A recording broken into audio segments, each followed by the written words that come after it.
Hello my friends, let's start this one from the front lines update because there are some of the great news happening in the Sumy region. You see that Ukraine takes more ground. I'm always happy to see blue areas out there in new military map updates. Well, we have the confirmation about the Ukrainian army presence here, mostly filmed by the Russian drones. So Russians tried to repel Ukrainian attack, but so far it's not effective. Ukrainian soldiers jammed Russians into this lake and Russians were forced to swim across it. Yeah, they were running away to the hills and to the local villages of Konstantinovka, which is, by the way, going to be the next one for Ukraine to liberate. And if you check out this report, you'll see that Russians definitely tried to hit Ukrainians. There are Russian forces from 11th Tank Regiment attack Ukrainian positions near Kindrativka Reservoir with Molnia 2 drones, but that is how we know the confirmation that our guys are being deployed here in this tree line. Yeah, I found the original video. It's called, yeah, you see, Orc Time somehow. And they just show how they put the drones into this tree line. Nothing specific was hit there. Yeah, I tried to search for more information, but it seems like there is nothing moving out there. They just hit this tree line, allegedly with the Ukrainian army. And also I have the same reports from another channels that Russians definitely were forced to leave this place, crossing the lake into even Russian territory. So in general, I would say yes, the situation is like that. Ukraine gained the ground, pushing Russians out from the place. Really good achievement. In Alexivka here, Ukraine also has success pushing Russians out, but here you can see the Russian attack vector. Do they really think that they can retake Alexivka after they lost the initiative entirely in this part of the front lines? I mean, in Sumy region in general? Well, it's unrealistic, they just pour more meat to the grinder. So in general, guys, the Sumy operation is definitely fantastic, but we have some of the even bigger news coming from the Pokrovsk direction. Because Russian military bloggers themselves describe the situation for the Russian army out there as a catastrophic one, and that their forces have already been trapped by Ukrainians. Yeah, on the map we may see some of the red lines connecting, for example, Pankivka and Boykivka, but in reality those do not exist. Why? Well, basically Ukraine cut all of the supplies with the help of the drones. So the presence of the infantry forces is pretty much not needed. Yeah, if you're capable to cut those supplies with the help of the not just drones, I would say, but with the help of the mortars, artillery, and sometimes even rifles, because this distance is very short, not more than 1 kilometer here. Yeah, if we check out this map in particular, I guess it's even less than a kilometer, and Ukraine recently advanced over here. Ukraine uses drones to cut logistics in this place, and it's not an easy way for Russians to supply their forces. First of all, because of the geographical reasons. You see, this river here, it also creates the elevation uphill, downhill of the terrain. Plus, there are not many tree lines, so it's open area environment for Ukrainian drone operators to navigate their drones and to hit Russian, not just infantry, but Russian supplies.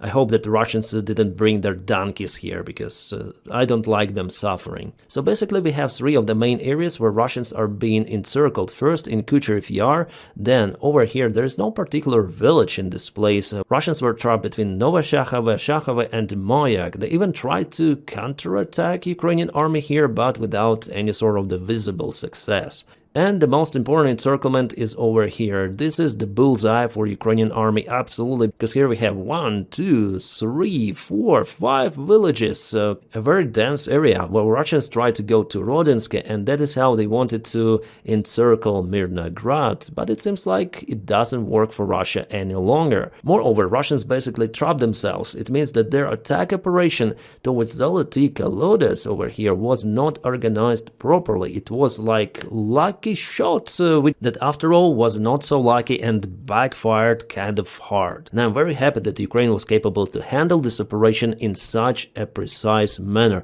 You know, it wasn't the rush actually from our guys, little by little taking the ground from the Russian army. Our guys used as many drones as possible, and finally we see the result. It's just awesome. I don't have words to describe this operation, guys. It was the greatest success of Ukrainian army for the last several months, I would say. And you see, Ukraine doesn't hesitate to use even aviation strikes in this place. Let's check out this source. I want to check out, oh wow, this is the huge building here. We have even a video of Ukrainian strike. Yeah, it was a big kaboom. Obviously actually Russians hidden something in this big building. It's some sort of the big industrial plant with some of the underground rooms, I guess. Well, the aviation bombs are the proper tools to act here. Thanks for our allies for supplying aviation gliding bombs for Ukrainian Air Force. They rule. So yeah, geolocated, confirmed by Ocean Analytics. That's why I like to review the map from the Myco Sense 3, because we have those kind of the confirmations. So by clicking every sort of the image, you may check out the link for original information, which is placed on this map, yeah? Well, to be fully real about this situation in the Pokrovsk, Russians, after all, they have Joker in the sleeve, because they accumulate lots of the forces not far away from Donetsk. Yeah, Ukraine does some of the aviation strikes there on positions of the Russian army. Those are quite risky because our planes are going very close to the front lines to drop aviation gliding bombs, but nevertheless, in many of the cases, those strikes are successful. But Russia, again, they have huge number of the forces waiting for the major signal to start the move towards Pokrovsk direction. It could be here, it could be here, it could be here, it could be simultaneously from multiple of the directions, but I believe that it might happen. How successful it could be? Well, in my videos I say I don't believe that after all they will manage to break Ukrainian defense line over here. It's not possible under current conditions. Also, the weather is already not that great for those kind of the operations, but we'll see. I think that after all they'll start this maneuver.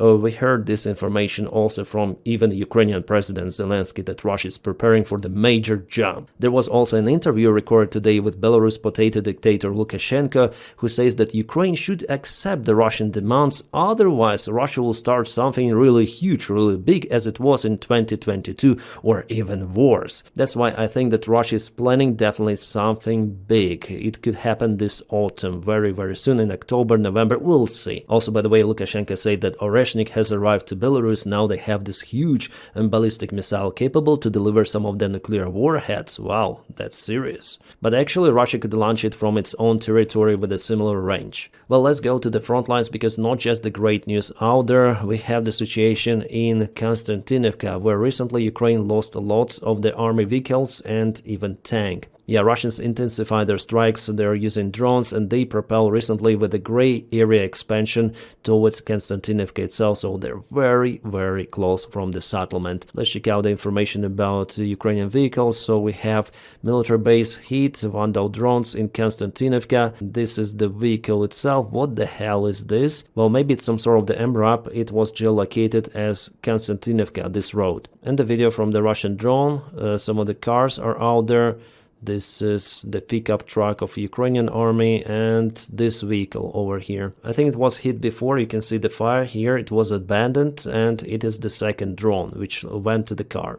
It's very interesting that Ukraine is using those drones, ground drones, for supply deliveries, but here Russians, they hit it. From what I see, inside there was lots of the water, so it's not safe actually to operate with infantry forces in Konstantinivka any longer. The same way how Ukrainian army controls Russians in Pokrovsk, Dopropillya direction, Russians control Ukrainian supplies in Konstantinivka. But luckily Ukraine still has some of the connections out there, many of the supply lines in Konstantinivka. It's not been encircled yet, but Russians are throwing their drones, operating on the streets, in the buildings, elsewhere. And one more Ukrainian MRAP was hit. Unfortunately, it's the northern outskirts of Konstantinivka. Over here it happened, so Russians pretty much used their drones elsewhere in Konstantinivka. What's about Ukrainian tank? Yeah, there was the T-64 tank that again was hit by the drone. Yeah, sad. So guys, it's the brutal reality. The front lines, they simply do not exist any longer. Drones, aviation gliding bombs, they make everything pretty much chaotic. And the defense lines, I wouldn't say they're completely useless, but they're just used to stop Russian army vehicles. Infantry may penetrate those, and if you put your own infantry in defense, like in a trench, enemy drones may go to those trenches and check for your infantry, so there should be underground cover, absolutely. And that cover is absent for most of the trenches, for Ukrainian side and for the Russian one as well. It's the new stage of war where big assault actions are not pretty much possible because of the drone operations. Before, in 2023, there were many of the drones, yeah, but now they just overwhelm everything. It is simply not possible to break through defense, to attack successfully with one or maximum two strikes. That's why basically Russians demand for Ukraine to surrender this entire territory of Donbass. They're unable to get control over it with military efforts they have still, yeah. They cause losses for Ukrainian army, but they have more losses themselves. You see, yeah, Russians operate in Konstantinovka, but Ukraine also operates behind the front lines in Toretsk and even more towards New York, that was occupied a long time ago. And how much Russians move here?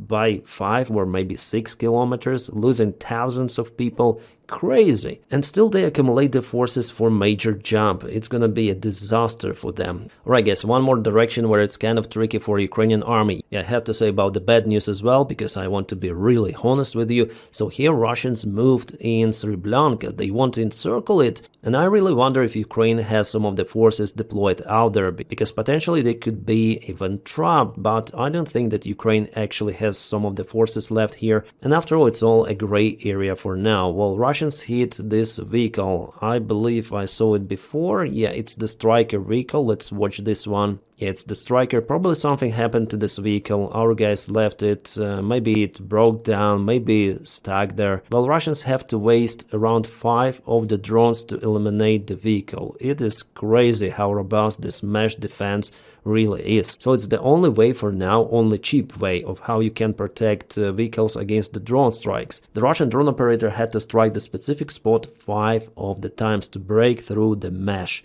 and cause the fire. So Ukraine needs absolutely more of those armored vehicles, especially Strikers. So likely we have some of the good news from the United States of America about this stuff. I already shared it on my channel. The United States Department of War has approved contracts for Ukraine to supply weapons for $200 million. So we have the final confirmation it's gonna be delivered. We are speaking M1117 infantry carrying vehicles, also M110 sniper rifles, plus the contract for the technical maintenance and support for Ukrainian Navy counter-UAV systems. Awesome. It all goes according to Ukrainian Security Assistance Initiative, so direct military support, which has been now not too much for Ukraine with the current White House administration, but still there is something. So $200 million, not billion, $1 million will be spent for this one, and sniper rifle is, I guess, this one, plus some of the anti-drone systems will be maintained, so not delivered but maintained. Probably Ukraine already has those. Yeah guys, I'm gonna speak with you about the situational update in Kupiansk city. It's very important for us, but at first I want to tell about those drones which cross the Ukrainian border in Transcarpathian region. So it's Solovka village and Hungary launched their drones according to Ukrainian officials, and even the Ukrainian president confirmed that. Another drone was flying very close to Uzhhorod city. This city is actually bordering Slovakia, but at the same time it's not far away from Hungary as well. Our military specialists, including our military signalman, they write, well, it's not a signalman, it's the guy who is guru in this anti-drone operation stuff, so he went to the Transcarpathian region and he says that definitely there were drones spotted flying from Hungarian side. Plus, he mentioned that earlier this summer some of the drones were detected in Mukachevo, it's also western Ukraine, and miraculously after that Russia performed its strike on Mukachevo facilities, including the United States established enterprise that has no connection to the military. And today officially Vladimir Zelensky, president of Ukraine, announced that Hungarian drones conducting reconnaissance operations in Ukrainian border areas. And Flash also confirmed that it's not a coincidence. Zelensky even warned that Ukraine's military will respond if provocations on Hungarian border continue.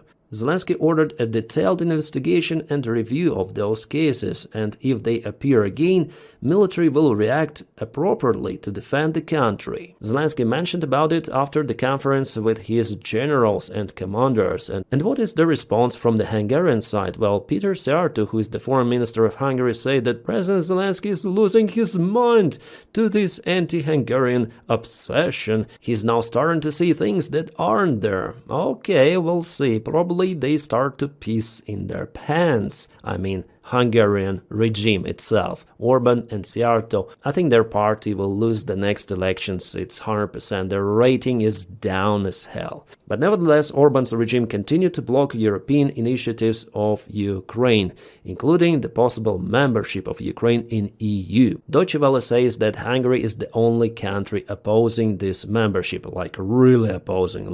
We're not gonna get them in. That's why negotiations about Ukrainian invitation into EU will start in 2026, spring 2026. Then there are going to be elections in Hungary. I guess after elections everything will be settled and Hungary will not oppose that decision because there will be no this guy in politics any longer. Well, at least not in power.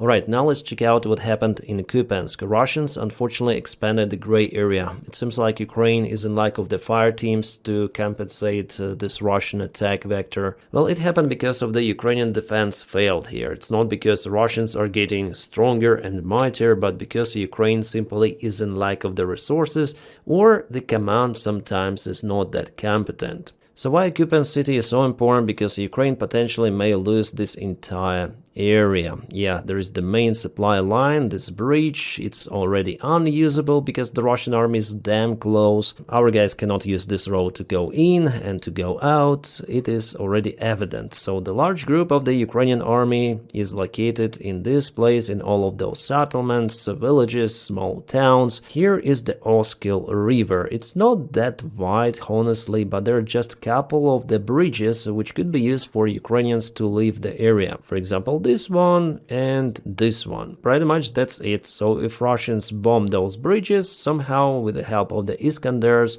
or maybe gliding aviation bombs, which they continue to use elsewhere also in Kupiansk, well, in this case Ukraine will have to leave all of the heavy and not heavy equipment in this area and cross the river. I don't know on what, but somehow to cross it. Yeah, without any vehicles, without any tanks, without artillery systems.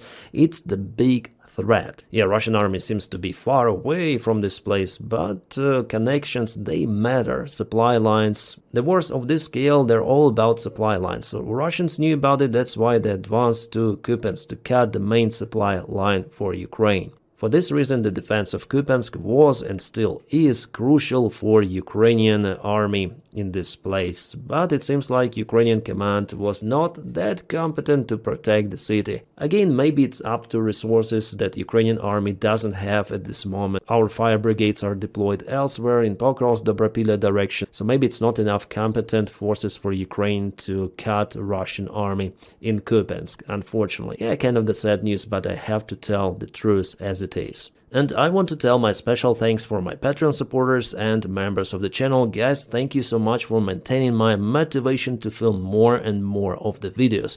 You are just awesome. Yeah, in this video it is mostly the frontline update. I just wanted to give you detailed information, so I don't want to make this video really large, huge. That's why I'm gonna film one more just a little later today, I just hope. And thank you very much guys for watching my videos. I wish you all a peaceful sky wherever you are and have a great time.